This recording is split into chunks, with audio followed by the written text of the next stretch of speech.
Hi friends, welcome to Shrimati Kumari Telugu audio stories. గత భాగాల లింక్ను డిస్క్రిప్షన్లో ఇచ్చాను. ఈరోజు రొమాంటిక్ కిల్లర్ పార్ట్ 3.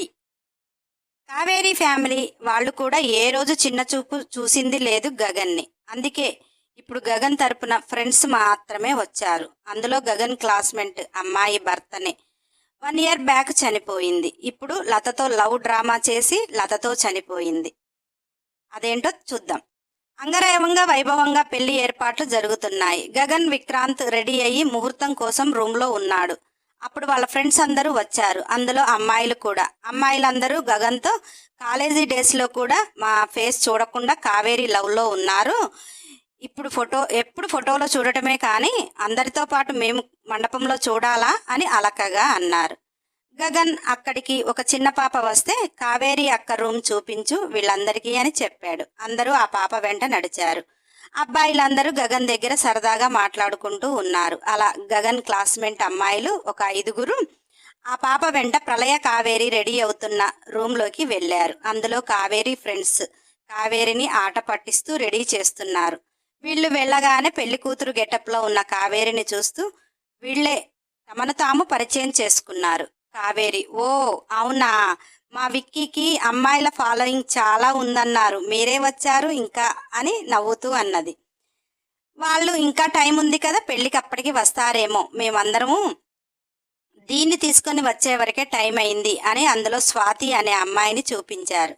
ఆమె చాలా బాగుంది, బ్లాక్ బొట్టు పెట్టుకుంది. ఏంటి, చాలా నైస్గా స్టైల్గానే అనిపించింది కానీ ఎవరు పెద్దగా పట్టించుకోలేదు. అక్కడికి కావేరి తల్లి వచ్చి ఎర్రవి పచ్చవి గాజులిచ్చి ఇవి ఖచ్చితంగా ఉండాలి అని ఫ్రెండ్స్కి ఇచ్చింది. కావేరి పక్కన స్వాతి ఉంటే అక్క మీరు సెట్ చేయండి అనగానే స్వాతి సారీ అని లేస్తూ కాస్త వెనక కూర్చుంది. కావేరి ఫ్రెండ్స్ అదేంటక్క అని అడుగుతుంటే స్వాతి ఫ్రెండ్స్ తను విడో అని చాలా నెమ్మదిగా చెప్పారు. కావేరి ఒక్కసారిగా షాక్ అయింది. అంత చిన్న వయసులోనే అని బాధగా అనిపించింది. స్వాతిని చూస్తూ సారీ అక్క, ఏం కాదు ఇక్కడ కూర్చోండి అని మళ్ళీ పిలిచింది. అలా స్వాతి కొద్దిగా దూరంలో కూర్చొని అందరితో మాట్లాడుతూ ఉంటే కావేరి ఫ్రెండ్స్ లత కూడా ఉంటే బాగుండేది అన్నారు. స్వాతి ఫ్రెండ్స్ రాలేదా తను మరి అంటుంటే వాళ్ళు లేదక్క, తను రీసెంట్గా చనిపోయింది, అదొక మిస్టరీ స్టోరీ, అందులో అందరితో భలే సరదాగా ఉంటుంది, ఇలాంటి వేడుకలో అది బాగా ఆట పట్టిస్తూ తిరుగుతుంది అని ఫ్రెండ్స్ చెప్పుకుంటూ ఒక అమ్మాయి గ్యాలరీ ఓపెన్ చేసి లతా ఫోటో స్వాతి ఫ్రెండ్స్కి చూపించారు. వాళ్ళు చూస్తూ చూస్తూ ఒక్కొక్క ఫోటో చూసేవరకు లతతో పాటు ఉన్న వ్యక్తిని చూసి సెల్ ఒక్కసారిగా వదిలేశారు. ఆ సెల్ కాస్త స్వాతి కాళ్ళ దగ్గర పడితే తీసి ఏమైంది ఇలా పడేశావు అంటూ ఆ ఫోటో చూసింది. నా సంజు ఫోటో మీ దగ్గర అని ఆశ్చర్యంగా స్వాతి హస్బెండ్ ఫోటో వాళ్ళకి చూపించింది. కావేరితో సహా అందరూ వాట్ అని షాక్ అయిపోయారు. కావేరి లత అను ఆమె లవర్ రీసెంట్గానే గోవాల కార్ యాక్సిడెంట్లో చనిపోయారు అని కావేరి అంటుంటే స్వాతి ఫ్రెండ్స్ అతను చనిపోయి 1 year పైనే అవుతుంది అని వాళ్ళు అలా అందరూ ఒకరికొకరు మాట్లాడుకొని స్వాతి తన పెళ్లి ఫోటోలు వాళ్ళిద్దరు దిగినవి చూపించింది. ఇప్పుడు కావేరి ఫ్రెండ్స్ షాక్. అందరూ అన్ని ఫోటోలు అబ్జర్వ్ చేసి లతకు పంపించిన ఫోటోలో టాటూ ఉంది, స్వాతితో ఉన్నప్పుడు టాటూ లేదు అనేసి కావేరీ ఫ్రెండ్స్ స్వాతితో అక్క మీ ఆయన నీకు కావాలని యాక్సిడెంట్ డ్రామా ప్లే చేసి ఒక టాటూ ఒకటి తగిలించుకొని లతతో లవ్ డ్రామా మొదలు పెట్టాడేమో అనగానే స్వాతి మీకేమైనా పిచ్చా, ఆ యాక్సిడెంట్లో నేను కూడా ఉన్నాను, నా కళ్ళ ముందే జరిగింది, అయినా నా హస్బెండ్ అలాంటి వాడు కాదు, ఆ లత పక్కన ఉన్నది మా ఆయన కాదు అని ఆమె బాధపడుతూ ఏడుస్తూ చెప్పింది. కావేరికి అప్పటికి మైండ్ గిర్రా తిరుగుతుంది. ఆ టాటూ ఒక్కటి అంటే తను ఆ రోజు పాడుబడిన ఇంట్లో ఉన్నప్పుడు ఫేస్ చూడలేదు, టాటూ ఒకటే చూసింది. లతని అలా చేసింది గగన్ అని బాగా ఫిక్స్ అయిపోయి వెంటనే వాళ్ళ అన్నయ్యకి ఫోన్ చేసి రూమ్లోకి రమ్మంది. ఫ్రెండ్స్ అందరూ బయటకు వెళ్ళారు. ఫ్యామిలీ మొత్తం రూమ్లో చేరిపోయారు. కావేరి ఖచ్చితంగా ఆ లతను చంపింది గగన్ విక్రాంత్ అని మళ్ళీ మొదలుపెట్టింది. మేము స్వాతి హస్బెండ్ని కూడా ఎంక్వైరీ చేశాము, అతనైతే స్పాట్ డెడ్, లతతో ఉంది అతను కాదు, కానీ లతకి పంపించిన ఫోటోలు అయితే అతనివే, నువ్వు పద్దాక గగన్ని ఒక టాటూ చూసి అనుమానిస్తే ఎలా అని ఫ్యామిలీ అంతా చెప్తున్నా కానీ కావేరి మరి లతతో ఉంది ఎవరో చెప్పండి అని అరుస్తుంది. కావేరి ఫాదరు, అరే అభి, గోవా యాక్సిడెంట్లో ఒక అమ్మాయి ఒక అబ్బాయి, కానీ వాళ్ళ పోస్ట్ మార్టం రిపోర్ట్లు చూశాను, ఆ టాటూ లేదు. ఒకసారి కావేరి చెప్పింది కూడా ఆలోచించరా అని పేరెంట్స్ కూడా అభిని అంటుంటే అభికి చిరాగ్గా అనిపించింది. వాడు ఎటువంటి వాడు అనేది మనందరికీ తెలుసు, ఇది అంటే పిచ్చి పట్టి ఇలా చేస్తుంది పాపం వాడు అని. వాడు అన్నీ ఓర్చుకుని దీన్ని ప్రేమించిన నేరానికి తట్టుకుంటున్నాడు. మీరు కూడా అలా అంటే వాడు ఏమైపోతాడో ఒక్కసారన్నా ఆలోచించారా అని బాగా కోపం చేస్తుంటే గగన్ అక్కడికి వచ్చాడు. గగన్కి అంతా తెలుసు, ఎందుకంటే స్వాతి చెప్పింది కదా, అందుకనే. అక్కడికి రాగానే అభితో, నీ దగ్గర లత సెల్ ఉంది కదా, తీసుకురా అన్నాడు. అభి సెల్లు తెచ్చే వరకు కూడా గగన్ ఎవ్వరితో మాట్లాడలేదు, ఎవ్వరి కేసి కూడా చూడలేదు. అభి గగన్కి సెల్ ఇచ్చాక కావేరి ఎదురుగా నిల్చొని, నేను అందరికీ సమాధానం చెప్పాల్సిన అవసరం లేదు, ఈ పెళ్లి జరుగుతుందా జరగదా అది కూడా అనవసరం, కానీ నా తప్పేం లేదు అని నిరూపించుకోవాలి కనుక ఒక 10 minutes రూమ్లోకి రా అని గగన్ రూమ్లోకి వెళ్ళాడు. అభి కావేరితో, మనం మాట్లాడిందే ఫైనల్ అనుకోవటం తప్పు కదా, ఒకసారి వాడేం చెప్తాడో వినుపో, నువ్వు పెళ్లి చేసుకోను అన్నా కానీ నేనైతే చాలా హ్యాపీ, ఎందుకంటే నీలాంటి పిచ్చిదాన్ని వాడు కట్టుకొని మనశ్శాంతిగా ఉండలేడు. చెల్లివైనా కానీ ఇలా అంటున్నానంటే నీకంటే వాడిపై నాకున్న నమ్మకం అని కోపంగా వెళ్ళిపోయాడు.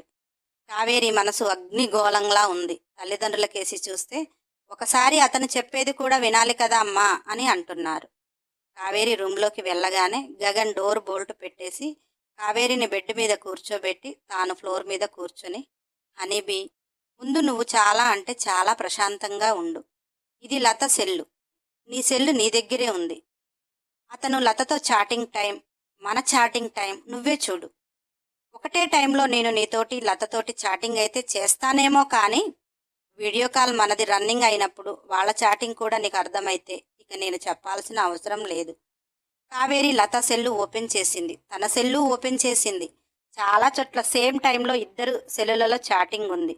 గగన్ కావేరితో వీడియో కాల్ మాట్లాడేటప్పుడు ఆమె ఎదురుగానే ఉంటాడు. సెల్లు దూరంగా పెట్టి కుకింగ్ ఎలా చేయాలి అని గగన్ అడిగినప్పుడు కావేరి నవ్వుతూ చెప్పిన సందర్భాలు. మరి ఆ టైంలో చేతిలో సెల్లు లేదు కదా, ఆమె మైండ్ పద్దాక ఆ టాటూ మీదనే పోతుంది.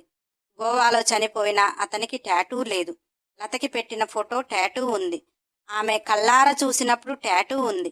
చాటింగ్ టైమింగ్, వీడియో కాల్స్ గగన్ని ఏ తప్పు చేయలేదు అని నిరూపిస్తున్నాయి. కావేరికి ఎంత ఆలోచించినా అసలు ఏం జరుగుతుంది, గగన్ తప్పు లేకుండా గగన్ గురించి తెలిసి కూడా నేను ఇలా చేస్తున్నాను అర్థం కాక ఆమె కళ్ళు వర్షిస్తూనే ఉన్నాయి. గగన్ కావేరి పక్కన కూర్చొని ఆమె తలను అతని గుండెల్లో పెట్టుకొని, నాతో నీకు పెళ్లి ఇష్టం లేదు అంటే లైఫ్లో నీకు కనిపించను, కానీ నేను లేకుండా నువ్వు బ్రతకలేస్తావా అన్నాడు. కావేరి గట్టిగా గగన్ని హగ్ చేసుకుని, నాకేమవుతుంది విక్కీ, లక్ష్మి కేసప్పుడు ఒక రకంగా నిన్ను బాధ పెట్టాను, లతా కేసప్పుడు ఏకంగా నిన్నే అనుమానిస్తున్నాను, నువ్వు లేకుండా నాకు జీవితం లేదు అని తెలిసి కూడా, నువ్వు ఎలాంటి వాడివో తెలిసి కూడా మరి నా కళ్ళు నా మైండ్ నన్నేం చేస్తున్నాయి, ప్రశాంతంగా ఆలోచించితే నా మనసు నువ్వేంటి అని చెబుతుంది. మనిద్దరం పెళ్లి బంధంతో ఒకటి కావాలని ఎన్నో కలలు కన్నా, అటువంటి టైంలో నేను ఇలా అని ఏడుస్తుంటే గగన్ కావేరి ఫేస్ని చేతిలోకి తీసుకుని, చాలా రోజుల నుంచి ప్రేమించుకుంటున్నారు కానీ ఇంతవరకు వాళ్ళ మొదటి ముద్దు జరగలేదు, అది వాళ్ళ ఫస్ట్ నైట్ తోటే అని అనుకున్నారు. గగన్ ఆ విషయాన్ని బ్రేక్ చేయాలి అనుకోలేదు, కానీ కావేరి తీసుకుంటున్న ప్రెజర్ని తగ్గించటానికి అంతకంటే మార్గం దొరకక ఆమె పెదవులు అందుకున్నాడు.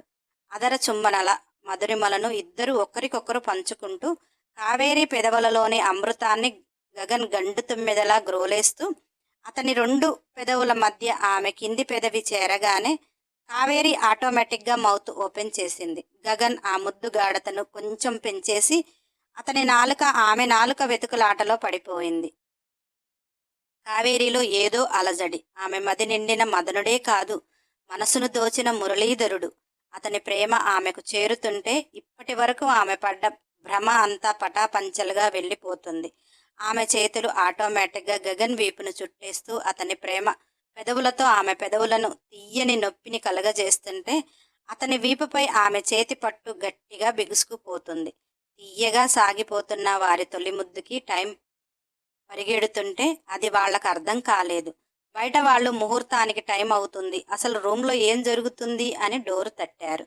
ఇద్దరు ఏదో లోకంలో విహరిస్తున్న వాళ్లకు ఆ తలుపు సౌండ్ ఇహలోకంలోకి తేగ ఒకరినొకరు చూసుకుని దూరంగా జరిగారు. గగన్, ఇప్పుడు నీ ఇష్టపూర్తిగా చెప్పు. నీకు నాతో పెళ్లి ఇష్టం లేదంటే ఇప్పుడైనా ఏదో ఒకటి నాపైనే వేసుకుని చెప్తాను అన్నాడు. కావేరి నిలుచున్న గగన్ని అతని షర్టు పట్టి లాగేసి ఆమె అతని పెదవులు అందుకొని సారీ అన్నది. గగన్ పెదవులు చిరునవ్వుని సంతరించుకోగా వెళ్ళి డోర్ తీసి వెళ్ళిపోయాడు. కావేరి తల్లిదండ్రులు, ఏం ఆలోచించావమ్మా, ముహూర్తానికి టైం అవుతుంది అనగానే, నాకు విక్కీ కావాలి డాడీ అన్నది.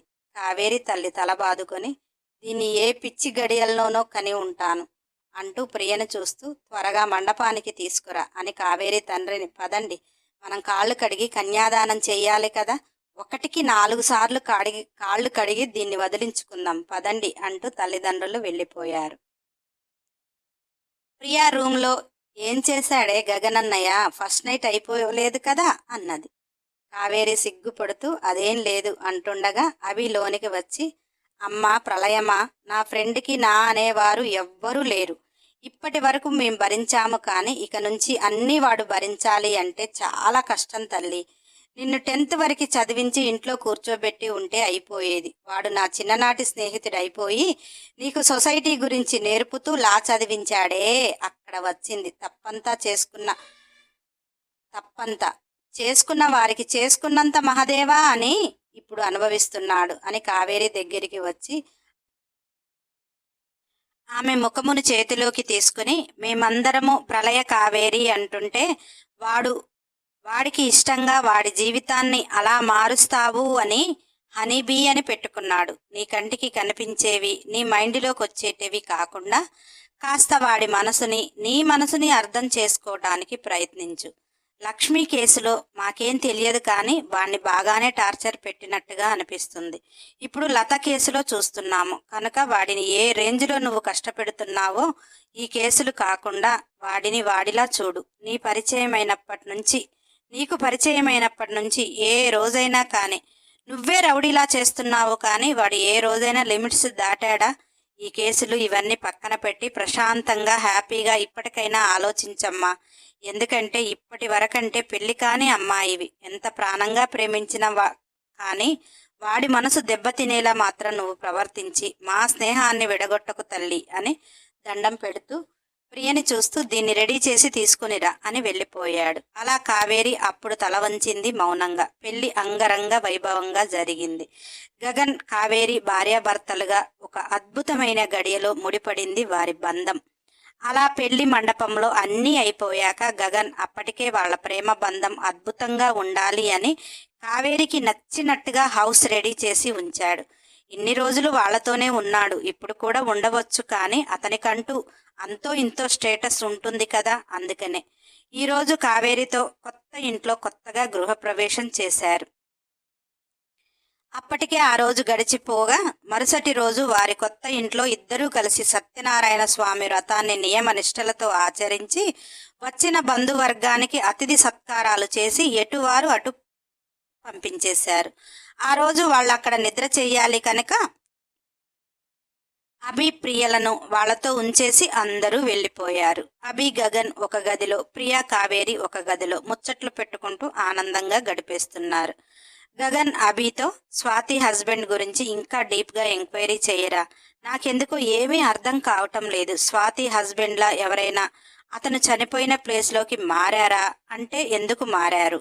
లత కోసం మారినవాడు చనిపోయినట్టు ఎలా క్రియేట్ చేస్తాడు? చనిపోయిన ప్లేస్లో అతను లేడు. మరొక విషయం ఏమిటంటే, లక్ష్మి కేసు వాళ్ళకి ఎవరూ లేరని క్లోజ్ చేశావు, కానీ ఒకసారి అది కూడా ప్రయత్నించు, 2 కేసులకి ఏదైనా లింకు ఉందేమో అన్నాడు. అవి, అరే పాగల్, మా చెల్లి పిచ్చి పిచ్చిగా మాట్లాడుతుంది అని నువ్వు కూడా పిచ్చి పిచ్చిగా మాట్లాడుతున్నావేరా? ఆ లక్ష్మి ఎక్కడా, ఈ లత ఎక్కడా, వాళ్ళకి ఏమైనా సంబంధం ఉందా?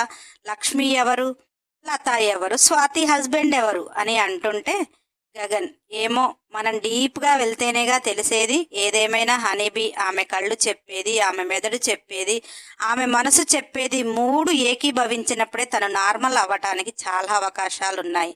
తమనేమి ఇమాజినేషన్ చేసుకోవటం లేదు కదా. తను చెప్పే ప్రతి ప్లేసు చూసింది కనుకనే, మనం కూడా చూశాము కనుకనే. ఏదేమైనా నువ్వైతే కాస్త స్ట్రాంగ్గా ప్రయత్నించు అన్నాడు. అభి, లక్ష్మి కేసు క్లోజ్ అయింది, కానీ నువ్వు చెప్పావు కనుక మళ్ళీ ఓపెన్ చేస్తా. అయినా ఇవన్నీ ఎందుకురా, హాయిగా హనీమూన్కి వెళ్ళి రారాదు. తర్వాత మా చెల్లి సైలెంట్గా ఉంటుంది. నా మొగుడు ఎప్పుడు వస్తాడు, ఏం తింటాడు, అదే ఆలోచనలో ఉంటుంది అని అభి నవ్వుతూ అంటుంటే, గగన్, నేను కూడా హనీమూన్కి ప్లాన్ చేశాను, కానీ నీ చెల్లి, నువ్వు నా కోసం ఇంత మంచి హౌస్ కట్టించావు, ఇందులో నువ్వు నేను ఏకాంతంగా, ఇంకా ఇంతకంటే ఏం కావాలి అని నన్నే క్వశ్చన్ చేస్తుందిరా. అందుకే సైలెంట్ అయిపోయాను. మా కొత్త జీవితం ఈ కొత్త హౌస్లోనే స్టార్ట్ కావాలి అంటుంది అని గగన్ అంటుంటే, అభి, మరీ మా చెల్లి అని కాదు, కానీ పెళ్ళం దగ్గర వీక్ కాకూడదురా, ఆడేసుకుంటారు. నా పెళ్ళం నేనేదో పెద్ద పోలీస్ అన్నట్టు భయపడేటట్టే చస్తుంది, కానీ టైం చూసి దెబ్బ కొడుతుంది. అంత అమాయకంగా ఉండే నా పెళ్ళమే అలా చేస్తుంది అంటే నీ పెళ్ళం దేశం ముదురు. నువ్వు లూజ్ అయిపోతే నిన్ను లూజర్ని చేస్తుంది, జాగ్రత్త. నా చెల్లి భర్తకి ఇలా చెప్పకూడదు, కానీ నీ గురించే నా బెంగ అంతా అని డ్రామాటిక్గా అన్నాడు. గగన్ నవ్వుతూ, నీ చెల్లిలో ఆ అల్లరి నాకు నచ్చింది. తను మీ దగ్గర ఏది ఓపెన్గా ఉండదు, కానీ నా దగ్గర తను ఎలా ఉండాలి అనుకుంటుంది అనేది చెప్తుంటే, మీరు తనని బాగా భయపెట్టేస్తున్నారనిపిస్తుంది అంటుంటే, అభి, అదంటే అందరికీ ప్రాణమే, కానీ అది చేసే పనులు నీకు కూడా అర్థమవుతూనే ఉన్నాయిగా. ఆడపిల్లగా అంత కోపం, అంత తెగింపు, అంత అల్లరి కష్టంరా బాబు. రేపు దాంతో ఎలా వేగుతావో ఏమో. ఏదేమైనా నా ఫ్రెండ్గా నీకే జాగ్రత్త చెప్తున్నాను అని అభి గగన్ మాట్లాడుకుంటూ పడుకున్నారు. కావేరి తన అలంకరణ అన్నీ తీసేసి ఒక టీషర్టు, ఒక షార్ట్ పాయింట్ వేసుకుని బయటికి వస్తుంటే, ప్రియా, ఒసేయ్, పెళ్ళైన పిల్లలా బిహేవ్ చేయవే, ఇలా అయితే ఎలా సంసారం చేస్తావే అని కోపంగా అన్నది. కావేరి, అమ్మ ప్రియ వదినమ్మ, సంసారం చేసేటప్పుడు అన్నీ విప్పి పడేస్తాలే, కానీ నాకు పడుకునేటప్పుడు ఫ్రీగా ఉండకపోతే నచ్చదు. కానీ వదిన, ఆ స్వాతిని చూస్తుంటే బాధగా ఉంది కదా అన్నది. ప్రియ, అవును కావేరి, చాలా చిన్న వయసులోనే అది ఇద్దరు ప్రాణంగా ప్రేమించుకొని పెళ్లి చేసుకున్నారట. స్వాతి తన హస్బెండ్ని మర్చిపోలేక, ఆ ప్రేమను మర్చిపోలేక, అటు తల్లిదండ్రులు అత్తమామలు కూడా ఎంత చెబుతున్నా కానీ అతని జ్ఞాపకాలతో వాళ్ళిద్దరూ కలిసి ఉన్న ఇంట్లోనే ఉంటుందంట. వాళ్ళు కూడా ఇలానే స్వాతి హస్బెండ్ పెళ్ళైనాక కొత్త హౌసు, కొత్త ఇంట్లోకి చాలా ప్రేమగా ఒకటయ్యారట. అదే ఇంట్లో ఇప్పటికీ స్వాతి ఉంటుందంట. అంత ప్రేమించేవాడు ఆమె కంటికి ఎదురుగా చనిపోయినవాడు లతా దగ్గర ఎలా ఉంటాడు? మనిషిని పోలిన మనుషులు చాలా మంది ఉంటారులే, అలా ఇది కూడా ఒక యాక్సిడెంటల్ ఏమో అంటుంటే, కావేరి, ఏమోలే వదిలే, మళ్ళీ నా బ్రెయిన్లో ఏదైనా మెదిలింది అంటే నా విక్కీ డిసప్పాయింట్ అవుతాడు. అసలే మేము ఫస్ట్ నైట్కి చాలా ప్లాన్ చేసుకున్నాము అని మురిసిపోతూ చెప్తుంటే, ప్రియ, బాబోయ్ బాబోయ్, నువ్వు కనిపించవు, కానీ ఫస్ట్ నైట్కి కూడా ముందే ప్లాన్ చేసుకుంటారా అని అమాయకంగా అడిగింది. కావేరి మురిసిపోతూ, పెళ్లి బంధంలో ఎలా ఉండాలి అని నిండు నూరేళ్లకు ప్లాన్ గీసేసుకున్నాము. ప్రేమ బంధంలోనే ఏదేమైనా నేను చాలా అదృష్టవంతురాలను. నేనేమి చేసినా కానీ గగన్ నన్ను ఒక్క మాట కూడా మాట్లాడు. ప్రతిసారి నేనే తనను అపార్థం చేసుకోవటం, నేనే బాధపడటం, ఇక నా బాధను తనే షేర్ చేసుకొని నన్నే బుజ్జగిస్తాడు. నిజంగా ఇటువంటి హస్బెండ్ ఎవ్వరికీ దొరకరు. డాడీ అన్నట్టు, మమ్మీ అన్నట్టు గగన్కి ఒక్కసారి కాళ్ళు కడిగితే సరిపోదు, 4 సార్లు కడిగి నెత్తిన పోసుకోవాలా అన్నది కదా. చాలా కరెక్ట్ అమ్మ చెప్పింది. అతని పరిచయమైన రోజులు ఆలోచిస్తే అసలు అలాంటి మనిషిని నేను ఎలా తప్పు పడుతున్నానో నాకే అర్థం కావటం లేదు అని బాధపడుతుంది. ప్రియా కావేరితో, రేపు ఆ ఒక్క కార్యం అయ్యాక నా మొగుడు, నా పిల్లలు ఎప్పుడైనా పుట్టింటికి రమ్మన్నా కానీ ఏ వంకలు పెడతావో అంటుంటే, కావేరి, మీరే వచ్చి వెళ్ళరాదండి అని గగన్తో ఉన్న స్వీట్ మెమోరీస్ని గుర్తు చేసుకుంటూ పడుకుండిపోయింది. కావేరి లక్ష్మి లత కేసులతోనే సతమతమవుతుంది. ఆమె కళ్ళ ఎదురుగా ఇంకొక కేసు అయితే అసలు కావేరి గగన్ ఫస్ట్ నైట్ జరుగుతుందా? ప్రేమించి పెళ్లి చేసుకున్న గగన్ని కావేరి దూరం చేస్తే గగన్ ఏం చేస్తాడు? అసలు ఈ కథలో విలన్ ఎవరు అనే ఉత్కంఠభరితమైన సన్నివేశాల కోసం, నెక్స్ట్ ఎపిసోడ్ కోసం సబ్స్క్రైబ్ చేసుకునే వారు ఉంటే చేసుకుని బెల్ ఐకాన్ టచ్ చేసి ఖచ్చితంగా ఒక లైక్ చేయండి. కంపల్సరీ కామెంట్ ఇవ్వండి, వీలైతే షేర్ చేయండి. మన ఛానల్లో కంప్లీట్ అయిన స్టోరీలు చాలా ఉన్నాయి, ప్లేలిస్ట్లో పెట్టాను, నాన్ స్టాప్గా వినండి.